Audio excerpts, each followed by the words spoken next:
ഏതായാലും നമ്മുടെ ഈ കുടിവെള്ള പദ്ധതിയുടെ പ്രവർത്തനങ്ങളെ അങ്ങേയറ്റം അഭിനന്ദിക്കുകയാണ്. വളരെ നല്ല രീതിയിൽ പോകുന്ന പ്രവർത്തനങ്ങൾ സുഗമമായി തന്നെ നടത്തിക്കൊണ്ടു പോകുവാൻ നമ്മുടെ പ്രസിഡന്റിന് ഇന്നുവരെ സാധിച്ചിട്ടുണ്ട് എന്നുള്ളതിൽ അദ്ദേഹത്തെ അങ്ങേയറ്റം അഭിനന്ദിക്കുകയാണ്. അതുപോലെ തന്നെ കുടിവെള്ള സൊസൈറ്റിക്കാരുടെ ഒരു യോഗം വിളിച്ചുകൂട്ടാനുണ്ടായ ഒരു സാഹചര്യവും ഇവിടെ പറയാവുന്നതാണ്. വിവിധങ്ങളായ പദ്ധതികൾ നിലനിൽക്കുമ്പോൾ അതിന്റെ എല്ലാം പ്രവർത്തനങ്ങൾ ചിലതെല്ലാം വളരെ സുഗമമായി പോകുന്നു, ചിലതെല്ലാം അതിന്റെ നടത്തിപ്പിന്റെ അനാസ്ഥ മൂലം വളരെ മോശമായ സ്ഥിതിയിലേക്ക് പോവുകയും അതുപോലെ തന്നെ കുടിശ്ശിക കൃത്യസമയത്ത് അടയ്ക്കാത്തത് മൂലം പദ്ധതിയുടെ നടത്തിപ്പിന് വളരെ തടസ്സങ്ങൾ നേരിടുകയും ചെയ്യുന്ന സാഹചര്യങ്ങളുണ്ട്. പദ്ധതി പ്രദേശത്ത് പദ്ധതി ആരംഭിക്കുന്നതിന് മുമ്പ് തന്നെ താമസക്കാരനും എന്നാൽ ഈ പദ്ധതിയോട് വിയോജിപ്പ് പ്രകടിപ്പിച്ചുകൊണ്ട് മാറി നിൽക്കുകയും ചെയ്ത ഒരാൾക്ക് ഇപ്പോൾ പെട്ടെന്ന് പദ്ധതി സുഗമമായി നടത്തിക്കൊണ്ടുപോകുന്നു എന്ന് മനസ്സിലാക്കിയ സാഹചര്യത്തിൽ മാത്രം കണക്ഷന് വേണ്ടി ആവശ്യപ്പെടുകയും അത് കൊടുക്കാൻ ബുദ്ധിമുട്ടുള്ള സാഹചര്യത്തിൽ, ബുദ്ധിമുട്ട് എന്ന് സൂചിപ്പിച്ചാൽ ജലത്തിന്റെ ലഭ്യതയെക്കുറിച്ചാണ്. ധാരാളം ജലമുണ്ട്, നമുക്ക് വെള്ളത്തിന് യാതൊരു കുറവുമില്ല എങ്കിൽ അത് പിന്നെയും പരിഗണിച്ചു പോകാം. പക്ഷെ കുറവുള്ള സാഹചര്യത്തിൽ, അതായത് മറ്റുള്ളവർക്ക് ആവശ്യത്തിന് വെള്ളം കൊടുക്കാൻ പറ്റാത്ത ഒരു സാഹചര്യത്തിൽ ആ കണക്ഷനെ കുറിച്ച് ചിന്തിക്കുന്നതിന് ആ പദ്ധതിക്ക് മാത്രമായി അതിന്റെ തീരുമാനം വിട്ടുകൊടുക്കുകയാണ് ചെയ്തിട്ടുള്ളത്. എന്നാൽ പുതിയതായി താമസക്കാരനും അതുപോലെ സാമ്പത്തികമായി വളരെ പിന്നോക്കം നിൽക്കുന്ന ഒരു താമസക്കാരൻ ആ സ്ഥലത്ത് പുതിയതായി വന്ന് താമസിക്കുന്നുണ്ടെങ്കിൽ അദ്ദേഹത്തിന് കിണറോ അതുപോലെ കുടിവെള്ളം എടുക്കുന്നതിനുള്ള സൗകര്യങ്ങളോ ഇല്ല എങ്കിൽ അവരുടെ കുടിവെള്ള കണക്ഷനെ കുറിച്ച് അവര് നിങ്ങൾക്കെല്ലാവർക്കും കിട്ടുന്നതിൽ ഒരു ഓഹരി അവർക്കും കൊടുക്കുന്നതിന് കുടിവെള്ള സൊസൈറ്റിക്കാര് തയ്യാറാകണം എന്നുള്ള ഒരു വ്യവസ്ഥയാണ് പഞ്ചായത്ത് ഈ കുടിവെള്ള സൊസൈറ്റിക്കാരുടെ യോഗത്തിൽ അറിയിച്ചിട്ടുള്ളത്. ചില ദിവസങ്ങളിൽ ഇപ്പോഴും വെള്ളം കിട്ടാത്ത അവസ്ഥയുണ്ട്. അത് നമ്മളെ ആരുടെയും കുഴപ്പമല്ല, നമ്മുടെ ബഹുമാനപ്പെട്ട വൈദ്യുതി വകുപ്പിന്റെ കുഴപ്പമാണ്.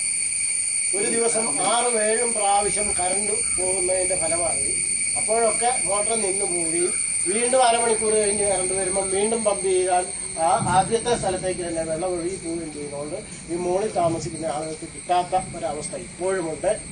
അത് പരിഹരിക്കണമെങ്കിൽ ഒരു മാർഗമുണ്ട്. ഒരു 2ആയി വിഭജിച്ചുകൊണ്ട് 1 ആടൻ വെള്ളം കൊടുക്കുന്ന ഒരു സമീപനം എടുക്കുകയാണ്. ചിലപ്പം വേണ്ടി വരാം. അത്തരമൊരു സാഹചര്യത്തിലേക്കാണ് നമ്മൾ പോകുന്നത്. കാരണം ഈ വർഷം നമ്മൾ ഈ വേനൽക്ക് അവിടുന്ന് പമ്പ് ചെയ്യുന്നതിന്റെ ഫലമായി ആ ക്ഷേത്രക്കുളത്തിൽ, നമുക്ക് കുളത്തിന് സ്ഥലം തന്ന ക്ഷേത്രക്കുളത്തിലെ വെള്ളം പറ്റി പൂജ ചെയ്യാൻ വെള്ളം കോരിയെടുക്കുന്ന കിണറ്റിലെ വെള്ളവും പറ്റിയ ഒരു സ്ഥിതി ഉണ്ടായി.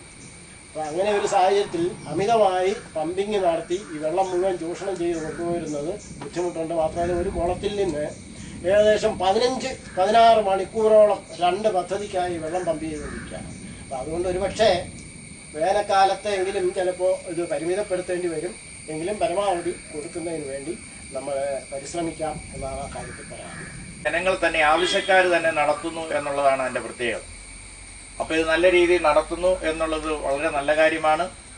നമ്മൾ കഴിഞ്ഞ ദിവസം കുറവലങ്ങാട് പഞ്ചായത്തിൽ നമ്മുടെ പഞ്ചായത്തിലെ 17 കുടിവെള്ള പദ്ധതിയുടെയും ഭാരവാഹികളെ നമ്മൾ വിളിച്ചു ചേർത്തിരുന്നു. ആ വിളിച്ചു ചേർത്ത യോഗത്തിൽ വെച്ച് ചില സുപ്രധാനങ്ങളായിട്ടുള്ള തീരുമാനങ്ങൾ നമ്മൾ എടുത്തിരുന്നു. അതിലൊന്ന്, എല്ലാ കുടിവെള്ള പദ്ധതികളും ഓരോ സാമ്പത്തിക വർഷത്തിലും ഏപ്രിൽ മെയ് മാസങ്ങളിൽ അതിന്റെ വാർഷിക സമ്മേളനങ്ങൾ നടത്തണം. അങ്ങനെ യോഗം വിളിച്ചു കൂട്ടുന്നതിന് മുമ്പ് അതിന്റെ കാര്യപരിപാടി CBയുമായി കൈമാറ്റം ചെയ്തപ്പോൾ CBയിൽ ഉദിച്ച ഒരാശയമായിരുന്നു ഈ മെയ് മാസത്തിൽ തന്നെ ഇതിന്റെ വാർഷികം നടത്തണമെന്നുള്ളത്. ഇവിടെ ബുദ്ധിമാന്മാരായ പല കുടിവെള്ള പദ്ധതിക്കാരും വാർഷിക സമ്മേളനം നടത്തുന്നത് നല്ല മഴക്കാലത്താണ്. അപ്പൊ എന്താണ് പ്രശ്നം? ആരും തന്നെ വരികയില്ല. മഴക്കാലത്ത് വെള്ളത്തിന്റെ പ്രശ്നമില്ല. അപ്പം ഏപ്രിൽ മെയ് മാസത്തിൽ നമ്മൾ കുടിവെള്ളത്തിന്റെ വാർഷികം നടത്തിയാൽ എന്തെങ്കിലും പരാതികളും പ്രശ്നങ്ങളും ഉണ്ടെങ്കിൽ ആളുകൾ സജീവമായി വരും. നമുക്ക് ഏറ്റവും വെള്ളത്തിന് ആവശ്യമുള്ളത് ജനുവരി മുതൽ മെയ് വരെയാണ്, 5 മാസക്കാലമാണ്. അപ്പൊ അതുകൊണ്ട് ആ ആശയം CBയുമായി ഞാൻ പങ്കുവെച്ചപ്പോൾ തന്നെ ഈ മാസം തന്നെ നടത്തണം എന്നുള്ളൊരു ആഗ്രഹം അദ്ദേഹം പ്രകടിപ്പിച്ചു. അത് നല്ല കാര്യമാണ്. അപ്പൊ നമ്മൾ എടുത്തിരിക്കുന്ന ഒരു പൊതുധാരണ, ഏപ്രിൽ മെയ് മാസങ്ങളിൽ വാർഷിക സമ്മേളനം നടത്തണം. വരവ് ചെലവ് കണക്കും റിപ്പോർട്ടും ഭാരവാഹികളുടെ പേര് വിവരവും പഞ്ചായത്തിൽ വേണം. അതോടൊപ്പം തന്നെ ചാരിറ്റബിൾ സൊസൈറ്റീസ് ആക്ടും പ്രകാരം രജിസ്റ്റർ ചെയ്തിരിക്കണം. കുടിവെള്ള പദ്ധതിയുടെ വാർഷികമാണ് നാം ഇവിടെ ആഘോഷിക്കുന്നത്.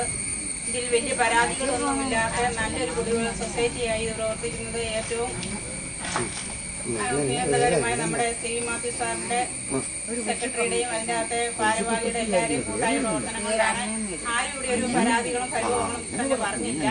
നല്ല രീതിയിൽ ഇനിയും വരും വർഷങ്ങളിലേക്കും ധൃതിഗതിയിൽ തന്നെ ഈ സൊസൈറ്റി മുന്നോട്ട് ആസ്വദിച്ചുകൊണ്ട് നിർത്തുന്നു.